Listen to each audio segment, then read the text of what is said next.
Martín Ruiz Santana va a estar hablando sobre la ley del impuesto a la renta, mucha polémica en torno a esto de que se habla de que es una nueva ley. El contador Martín Ruiz Santana es actualmente socio director de la firma PKF en la ciudad de Querétaro, y pues bueno, muchos de ustedes ya lo conocen, es parte de la Casa de Información Fiscal Oportuna, y vamos a estar con él en la próxima hora hablando de este tema. Martín.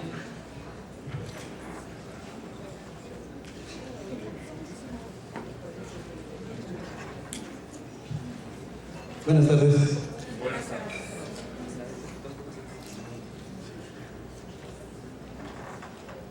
Ok, a mí me toca hablar de la parte del impuesto sobre la renta, que nos han platicado por ahí que es una ley nueva, donde, en mi opinión, de nueva no tiene nada. Lo único que hicieron fue que cambiaron de lugar o de número de los artículos, pero realmente es una ley igual a la que teníamos antes, con algunas modificaciones que son las que vamos a estar comentando ahorita. Algo importante que quiero aclarar es, hasta el día de hoy, todo lo que hemos estado viendo, tanto de código, de IVA, de ley de producción de servicios y ahora de renta, todavía no está publicado. Es lo que ya le pasaron al Senado, el Senado ya lo pasó para su promulgación al Ejecutivo, pero hasta el día de hoy no está todavía en el diario oficial. Entonces sí queremos ser claros. ¿Por qué? Porque de lo que platicamos como expectativas de la reforma a lo que aprobaron los senadores, hubo un cambio total.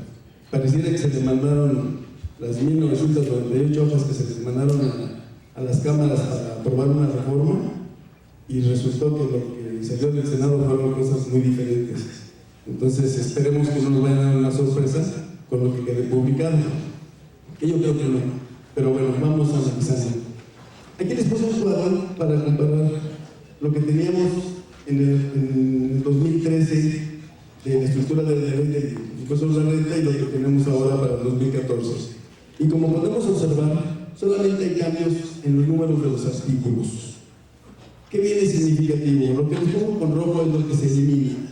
Eliminaron el capítulo 6 del régimen de consolidación fiscal, pero eliminan la consolidación fiscal, pero nace uno nuevo que es casi lo mismo, que dice del régimen opcional para grupos de sociedades.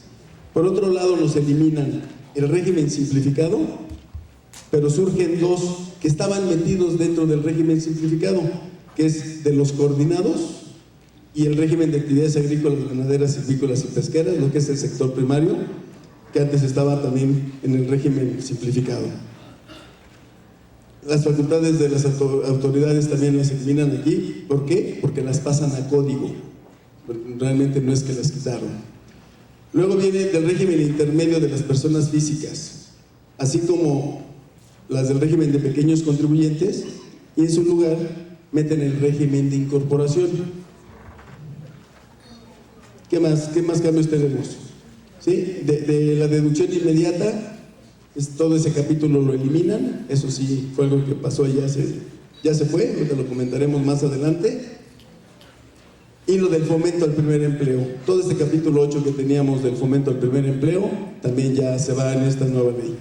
Entonces, si analizamos esta nueva ley de la que nos han platicado que es una ley nueva, pues realmente nomás cambiaron de número los artículos. Vamos a empezar ya de lleno con lo que es la ley del impuesto sobre la renta. Toda esta ley y todos estos cambios que hicieron vienen muy enfocados a que la autoridad recabe mucha información. Por eso los cambios a la factura electrónica, por eso antes de lo del buzón tributario, por eso tantos cambios. Ellos lo que están buscando es allegarse de más información, pues para que tengan un mayor control o mayor fiscalización. Aquí, en los beneficios que existen para evitar la doble tributación, pues agregan ahora, ¿sí?, que tienen que acreditar que sean residentes en el país, aquellos que tienen ese tratado, que presenten una declaración informativa sobre su situación fiscal, cuestión que antes no les pedían, y les dicen que opten por dictaminarse. Aquí viene un comentario, nos dicen, opta por dictaminarte para poder ser beneficiado de los tratados para evitar la doble tributación. Pero aquí no nos habla del límite de ingresos.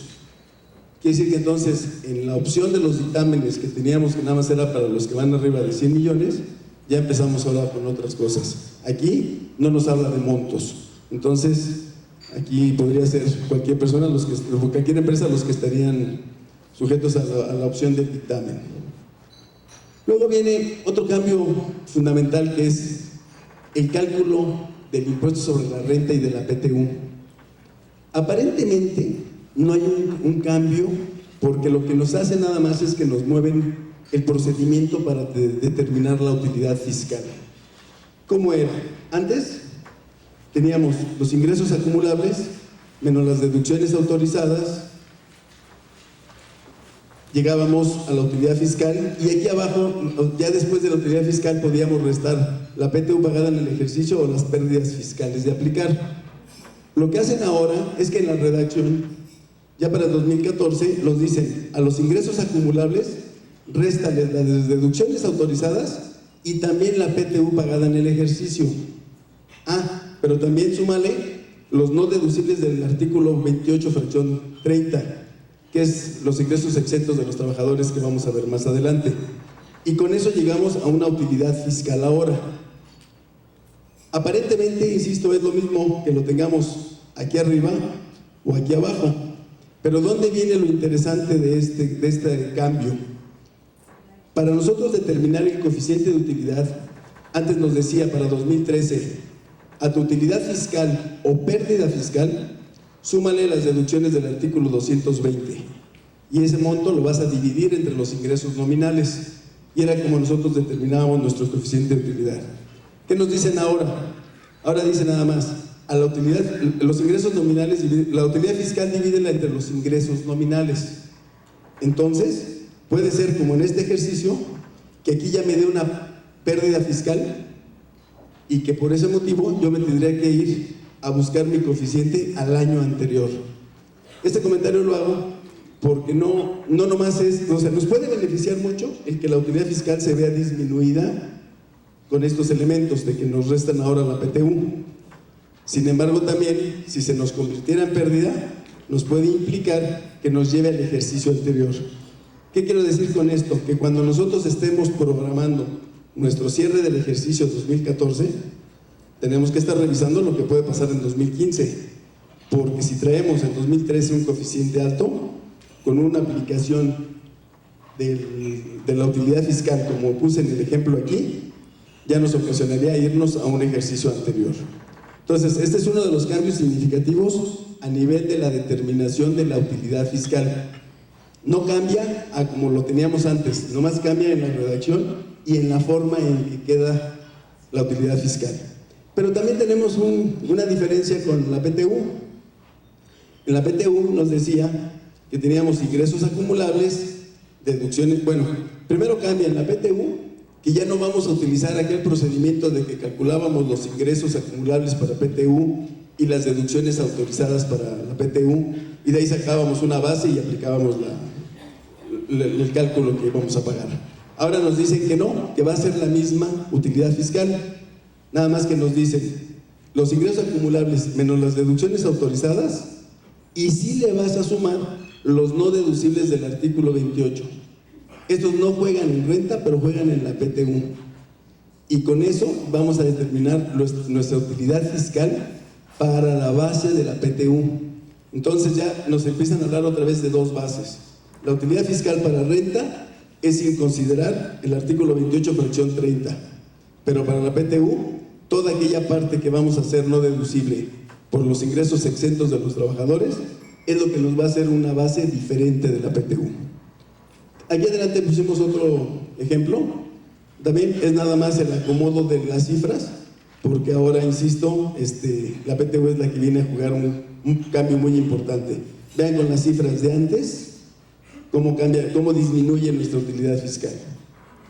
Bueno, entonces son los dos cambios significativos en el cálculo del ISR y de la PTU. También ahora nos comentan que ciertos intereses que se paguen a empresas con partes relacionadas pueden convertirse en dividendos, y uno de ellos es que estos intereses sean no deducibles. Entonces hay que tener mucho cuidado cuando estamos pagando préstamos con intereses para las partes relacionadas, porque no basta nada más con que me castiguen que sea no deducible, sino que ahora no deducible y aparte se convierte en un dividendo. Entonces aquí ya nos lo marcan en el anexo 11, artículo 11, perdón, y hay que checar bien que esos intereses que para una parte relacionada sean no deducibles no se nos vayan a convertir en dividendos. También viene una modificación en aquellas empresas que tienen ventas a plazos. Estas empresas podían acumular sus ingresos conforme iban haciendo su cobranza cuando estaban en el régimen de ventas a plazos. Ahora eso se los eliminan y les dicen que ahora todo lo que venden lo van a acumular independientemente de que lo cobren o no.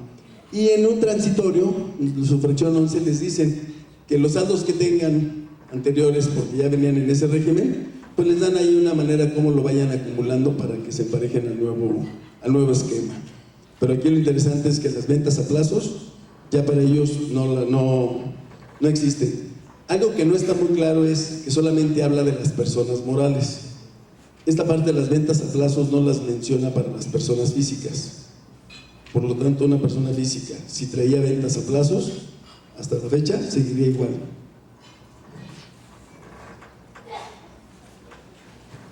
Para determinar la venta de las acciones, pues recordemos que existen dos procedimientos. Uno donde podíamos hacer una venta, un dictamen por enajenación de acciones, y lo único que hacíamos es que nos ahorrábamos la retención del 20%. Pero dentro de la mecánica de cálculo para determinar estas acciones, teníamos dos procedimientos. Cuando nuestras acciones, la tenencia accionaria la teníamos menos de un año y cuando la teníamos por más tiempo. Entonces había dos cálculos diferentes para determinar el costo de las acciones. Lo que hacen ahora es que lo unifican y dicen, la misma forma de determinar el valor del accionario es igual, así tengan un mes con la acción o tengan muchos años. Y bueno, ya nos lo comentaron en código, se eliminan los dictámenes, por lo tanto también la opción de realizar un dictamen por enajenación de acciones, pues se termina en este 31 de diciembre.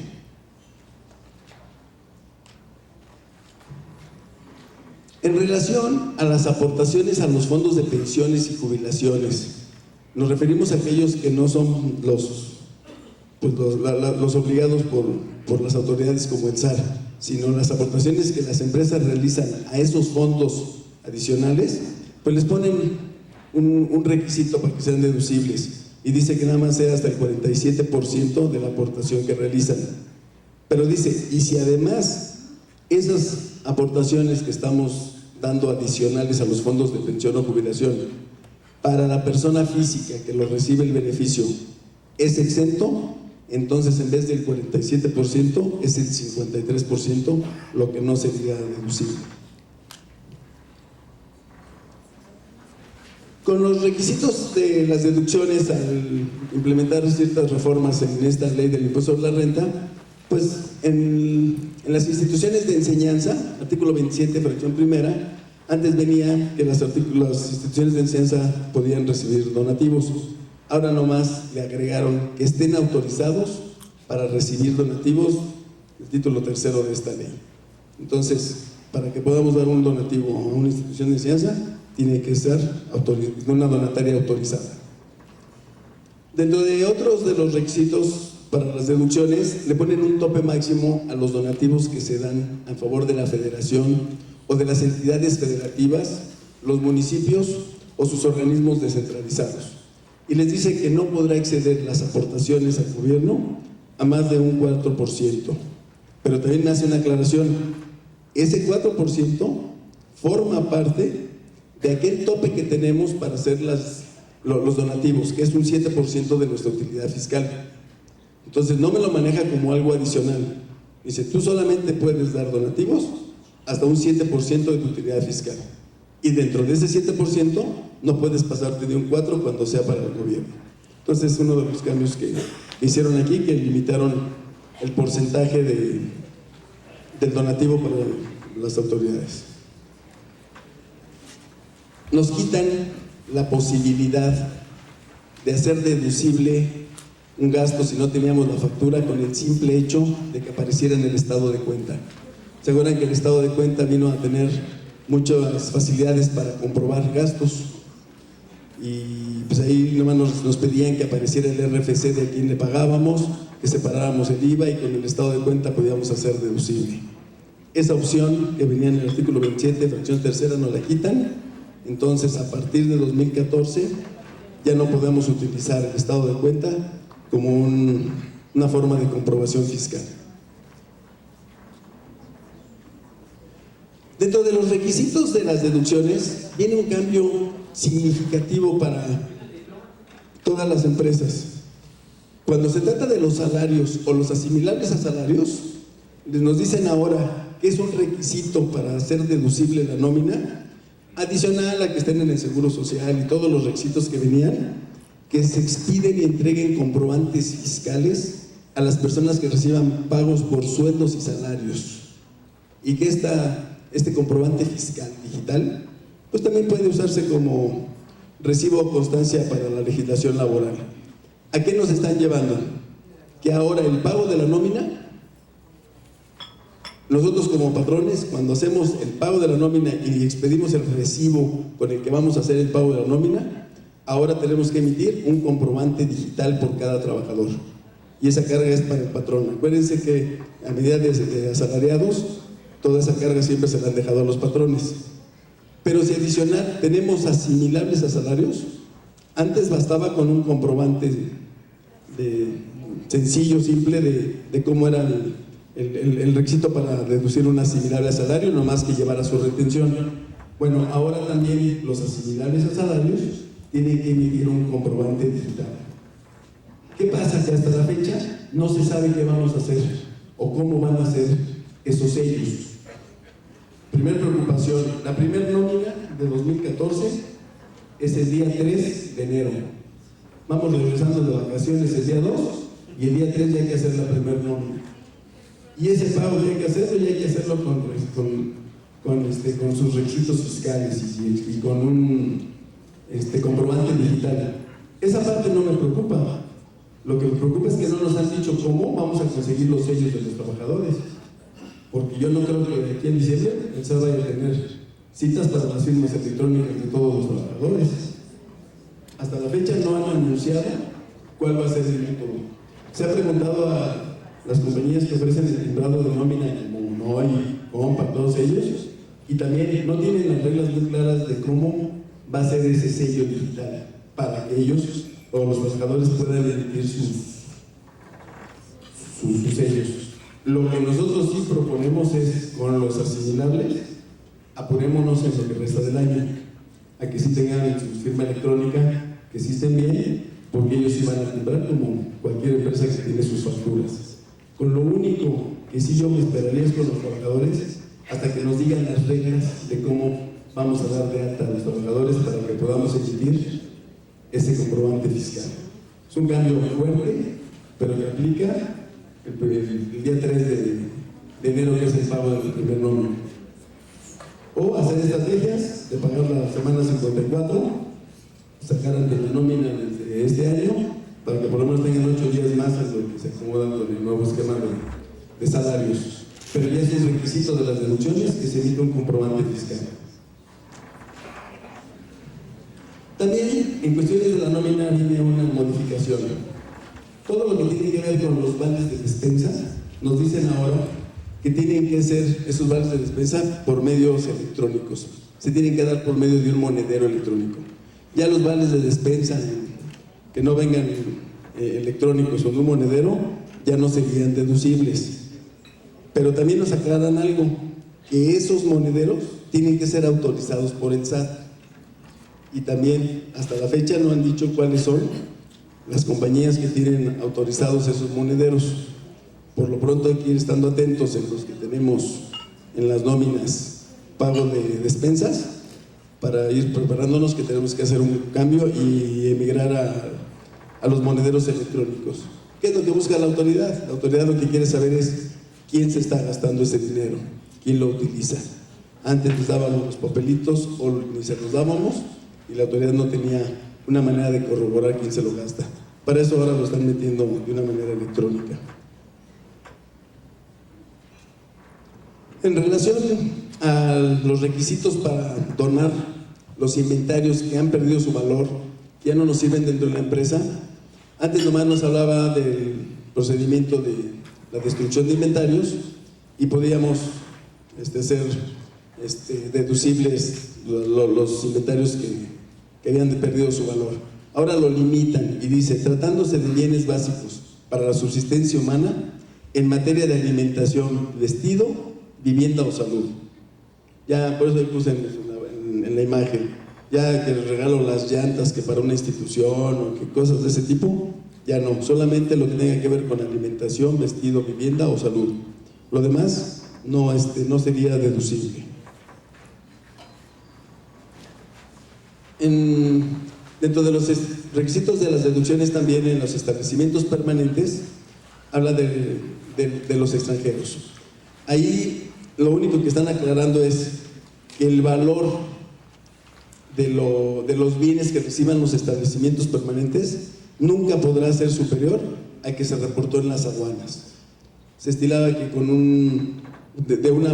había unos valores para lo que recibía el establecimiento permanente de una mercancía que le mandaba a su parte relacionada del extranjero, y en la aduana venía con otro valor.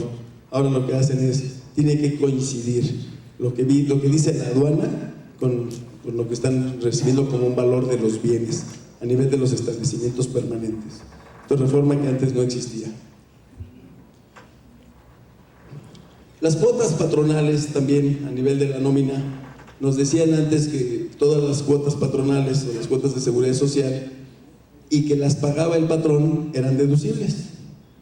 Ahora nos dicen no se paga, ya todo lo que tú pagues por cuenta de los trabajadores, así como lo que es la retención del seguro social, pues todo ese monto ya es no deducible.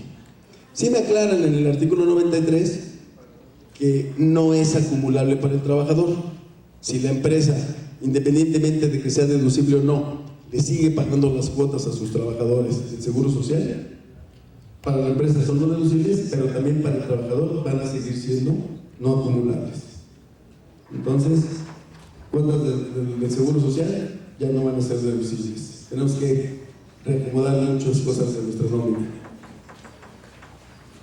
En relación a los viáticos, nos marcan los gastos no deducibles y nos dicen que solamente para alimentación en el territorio nacional se autorizan 750 pesos diarios. En el extranjero nos habla de 1.500 pesos. Las cantidades son muy similares y una ni cambiaron. La renta de autos es de 850 diarios en el territorio nacional y en el extranjero. Y el hospedaje, 3.850 pesos. Lo único que nos agregan es que todos tienen que estar amparados con comprobantes fiscales y que si son en el extranjero, con la documentación comprobatoria del por qué se hizo el viaje al extranjero. En relación al arrendamiento de autos, teníamos antes dos maneras de hacer deducible la renta de automóviles, o por medio de lo que nos decía la ley, o por medio de un decreto que había.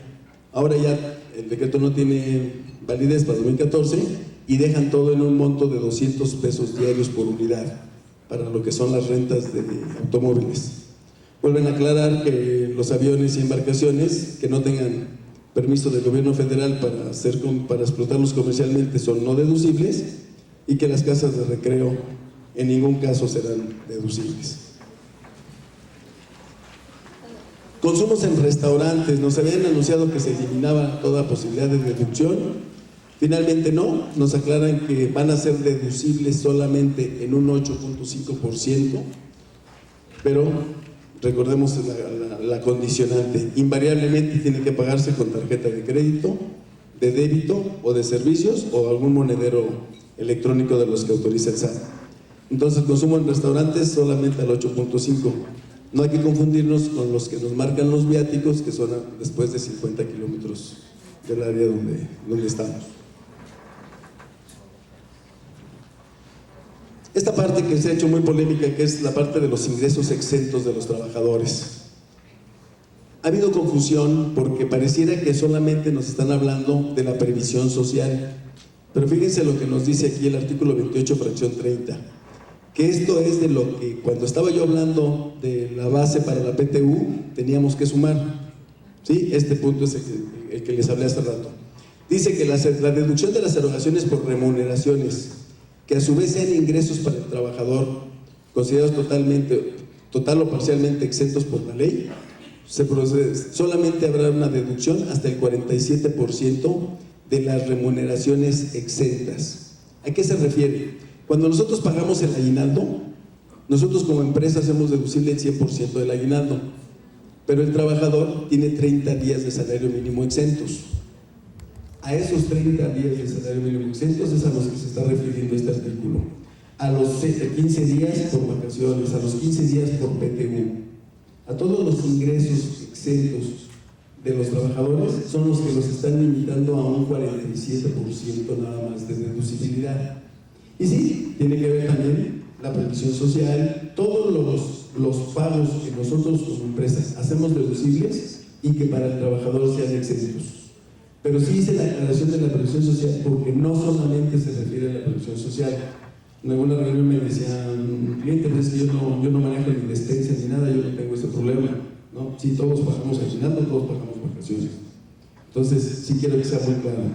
La parte que se refiere aquí es la parte exenta de los trabajadores. Recordemos que lo que está buscando la nueva ley del impuesto sobre la renta es una simetría fiscal. Unos acumulan, otros deducen. Entonces aquí es lo que está buscando. Dice, bueno, si tú vas a hacer deducible el aguinaldo, pero el trabajador no lo va a hacer acumulable, pues a alguien le tiene que costar. Mitad te cuesta a ti, mitad te cuesta a ti. Pero así es básicamente. Entonces, esta parte de los exentos de los trabajadores es un impacto fuerte en las empresas. Hay que correr números y hay que revisar qué prestaciones, qué pagos traemos exentos en las nóminas. Bueno, también dentro de los gastos no deducibles para las partes relacionadas que son controladas o controladoras, pues también les ponen una regla. Si vas a pagar intereses o vas a pagar regalías o asistencia técnica, pues tiene ciertas condicionantes. Y también les dice, pero la empresa de la parte relacionada en el extranjero con la que le pagas intereses o regalías no puede estar en uno de los países que no tienen que son paraísos fiscales para cuestiones de dinero. Entonces, todos los que tienen paraíso fiscal no podrían entrar en estos pagos. Hace rato lo comentaba, pero no te lo metemos ya más de lleno. A cuestión de inversiones, en esta nueva ley del impuesto sobre la renta, pues nos eliminan la deducción inmediata. ¿Sí? Nos dan un transitorio donde nos hablan. Recuerden que cuando teníamos la deducción inmediata, nosotros hacíamos un porcentaje del valor del bien, lo hacíamos deducible de inmediato, y el resto lo hacíamos deducible hasta que vendíamos el bien o lo dábamos de baja. Ahora en uno de los transitorios nos da un mecanismo para que el saldo por redimir a 31 de diciembre de aquellos activos fijos con los que tuvimos deducción inmediata, podamos hacer deducible la parte faltante. Como ya no existe el artículo 220, que es el que regulaba cómo hacíamos deducible la parte que faltaba, nos dan en un transitorio un procedimiento para el saldo por redimir de aquellos activos. Deducción de inversión en automóviles, pues solo ahora es 130,000 pesos, o compramos un triciclo o unos en puertas y llantas para que nos alcance el dinero, ¿sí? Porque ya el límite quedó en 130,000 pesos nada más a partir del siguiente año. También nos quitan lo que es la deducción lineal que existía para cuando se compraba maquinaria y equipo para generación de energía proveniente de las fuentes renovables. Ahora lo quitan y dicen ya no hay deducción lineal al 100% y nos vamos a seguir deduciéndolo conforme a tasas de las depreciaciones que vienen en el artículo 40 y tantos. ¿Sí? Entonces, esta facilidad que teníamos del 100% no la eliminaron. Pasando al tema de costo de lo vendido, ahora nos dicen que ya se elimina la opción de la evaluación de inventarios del método WEBS, últimas entradas, primeras salidas. Y también nos aclaran en un transitorio, aquellos contribuyentes que vienen haciendo aquella acumulación de inventarios, ¿se acuerdan cuando pasamos de compras a costo de ventas? y que se hizo una tabla donde nos llevó a muchos años a poder seguir acumulando los inventarios, y esos terminan en el 2016. Entonces nos dice, bueno, si ustedes vienen en ese mecanismo de acumulación de inventarios y todavía están acumulando, van a seguirlo haciendo hasta 2016, que es el tope máximo para los que acumulaban inventarios. Y bueno, ahí viene también en el transitorio nos hablan de un mecanismo para el cambio de método por los que teníamos webs